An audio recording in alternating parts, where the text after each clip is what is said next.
Assalamualaikum warahmatullahi wabarakatuh.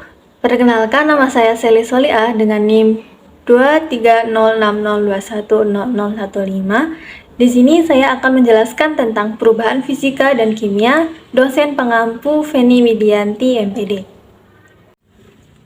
Nah, topik pembahasan yang akan kita bahas pada materi kali ini, yang pertama itu ada materi, hukum tentang materi, perubahan zat, dan aplikasi perubahan wujud. Oke, kita masuk ke topik pembahasan yang pertama, yaitu ada materi. Materi merupakan sesuatu yang memiliki massa dan dapat menempati sebuah ruangan. Nah, sifat materi sendiri itu dibagi menjadi dua. Yang pertama ada ekstensif, bergantung pada jumlah dan ukuran zat. Contohnya, volume, massa, berat, dan sebagainya. Sifat yang kedua yaitu ada intensif, yaitu tidak bergantung pada jumlah dan ukuran zat. Contohnya ada warna, bau, seperti perubahan wujud, membeku, mencair, dan sebagainya. Nah, sifat intensif sendiri itu dibagi menjadi dua. Yang pertama ada sifat fisika, yang kedua ada sifat kimia. Sifat fisika itu ciri khasnya zat yang dapat diamati tanpa mengubah zat-zat penyusun materi tersebut. Jadi tidak terbentuk zat baru. Berbeda dengan sifat kimia. Sifat kimia itu ciri-ciri zat yang berhubungan dengan terbentuknya zat baru. Jadi jika sifat fisika itu tidak terbentuk zat baru, maka pada sifat kimia itu akan terjadi pembentukan zat baru. Lalu, sifat fisika ciri-cirinya itu ada 5. Yang pertama ada wujud zat. Wujud zat contohnya seperti padat, cair, dan gas. Yang kedua itu ada warna. Warna dapat kita amati ya, warna seperti warna susu itu putih, warna karbon itu hitam. Nah, yang ketiga itu ada kelarutan. Kelarutan contohnya itu gula dapat larut dalam air, sedangkan kopi tidak dapat larut dalam air. Yang keempat ada daya hantar listrik, dan yang kelima ada kemagnetan. Lalu, sifat kimia itu ciri-cirinya juga terbagi menjadi 5. Yang pertama ada mudah terbakar, busuk dan asam. Yang ketiga ada berkarat. Yang keempat mudah meledak. Dan yang kelima itu racun. Nah, selanjutnya topik pembahasan yang kedua yaitu ada hukum alam tentang materi. Nah, ini terdapat dalam Quran surat Al-Furqan yang bunyinya Bismillahirrahmanirrahim. Alladzi lahu mulkus samawati wal ardi wa lam yattakhidh waladan wa lam yakul lahu syarikun fil mulki wa khalaqa kulli syai'in faqaddarahu taqdira. Artinya adalah yang memiliki kerajaan langit dan bumi, tidak mempunyai anak, tidak ada sekutu baginya dalam kekuasaannya, dan dia menciptakan segala sesuatu lalu menetapkan ukuran-ukurannya dengan tepat. Nah, berdasarkan ayat tersebut, jika kita kaitkan dengan materi pada kali ini, yaitu setiap materi, setiap zat itu mempunyai ukurannya masing-masing, dan dan materi itu tidak dapat dihilangkan, melainkan berubah dari satu ke yang lainnya, gitu. Lalu topik selanjutnya yaitu perubahan materi. Perubahan materi merupakan perubahan benda-benda yang bersifat langsung diamati. Nah, namun ada juga yang memerlukan waktu lama. Perubahan materi dibagi menjadi 2. Yang pertama ada perubahan fisika, yang kedua ada perubahan kimia. Perubahan fisika merupakan perubahan zat yang tidak disertai dengan terbentuknya zat baru. Contohnya, perubahan bentuk seperti menguap, membeku, mencair, dan sebagainya. Nah, sedangkan perubahan kimia itu perubahan zat yang dapat menghasilkan zat baru. Contohnya pembakaran kayu, pengkaratan besi, dan sebagainya. Nah, di sini terdapat perbedaan antara perubahan fisika dan perubahan kimia. Perbedaan yang pertama, pada perubahan fisika itu tidak terbentuk zat baru, sedangkan pada perubahan kimia terbentuk zat baru. Perbedaan yang kedua, pada perubahan fisika komposisi materi tidak berubah, sedangkan pada perubahan kimia komposisi materi sebelum dan sesudah reaksi mengalami perubahan. Yang ketiga, pada perubahan fisika tidak terjadi perubahan warna, bau, rasa, dan tidak terbentuk endapan. Nah, sedangkan pada perubahan kimia itu ditandai dengan terbentuknya gas, endapan, perubahan suhu, perubahan warna, perubahan bau, dan perubahan rasa. Yang terakhir, pada perubahan fisika itu diikuti dengan perubahan fisika. Sedangkan pada perubahan kimia itu diikuti perubahan sifat kimia dan fisika.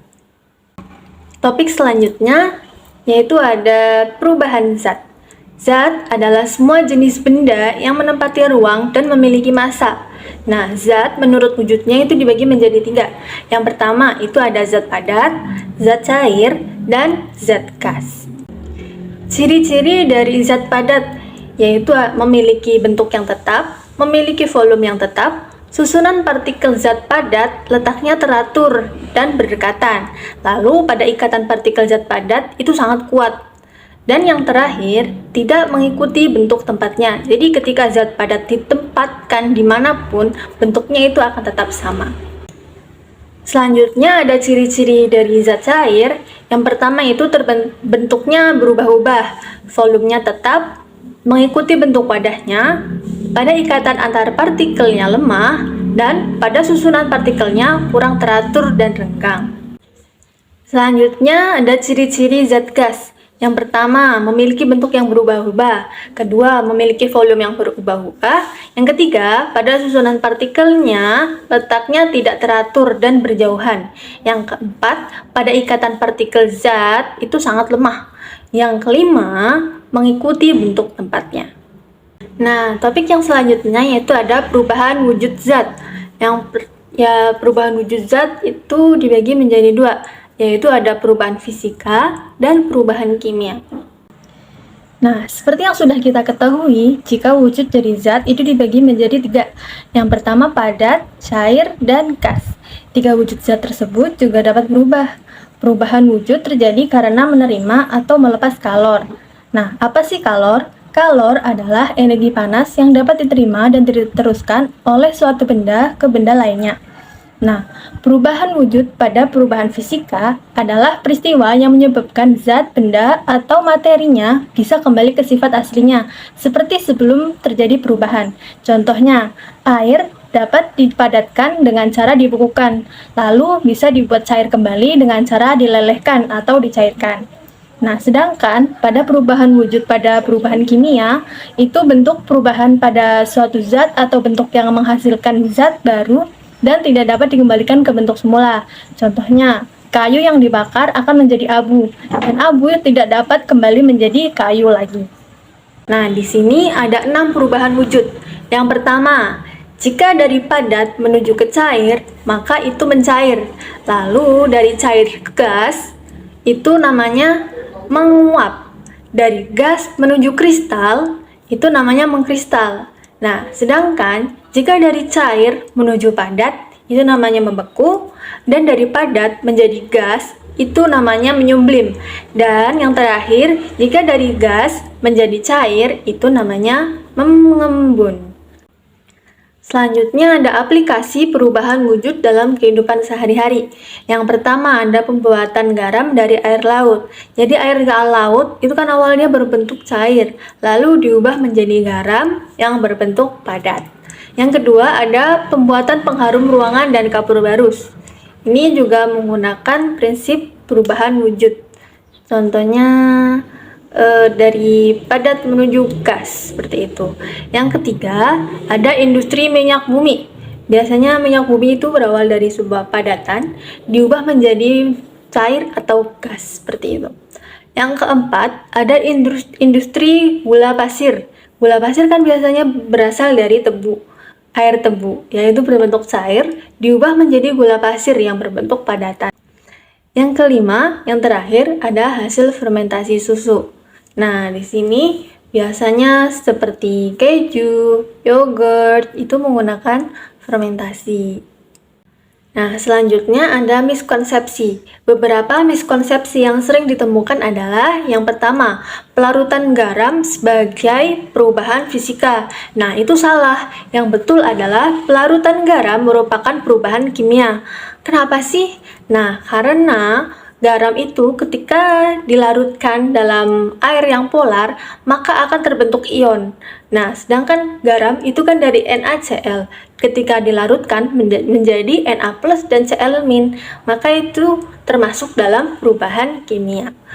Nah, berbeda lagi dengan ketika melarutkan gula. Karena gula itu bersifat kovalen, jadi ketika dilarutkan dalam air, itu tidak akan terbentuk zat baru. Yang kedua, ada pemuaian zat merupakan pemuaian partikel penyusun zat. Nah, itu salah. Yang betul adalah pemuaian merupakan peningkatan jarak antar partikel. Jadi bukan partikelnya yang awalnya kecil memuai menjadi besar, tapi dari partikel yang jaraknya berdekatan itu akan merenggang. Nah, itu prinsip pemuaian.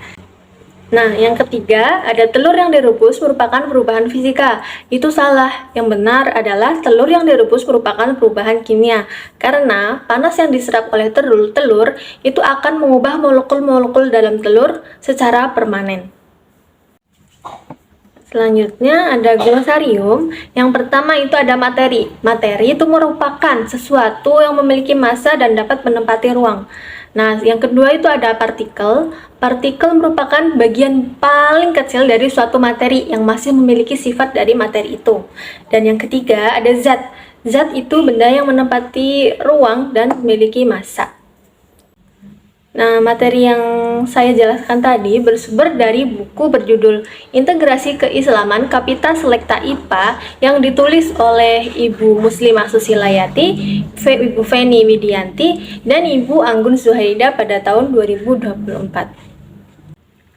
Sekian dari saya, terima kasih. Saya mohon maaf apabila terdapat banyak kesalahan. Wabillahi taufiq wal hidayah. Wassalamualaikum warahmatullahi wabarakatuh.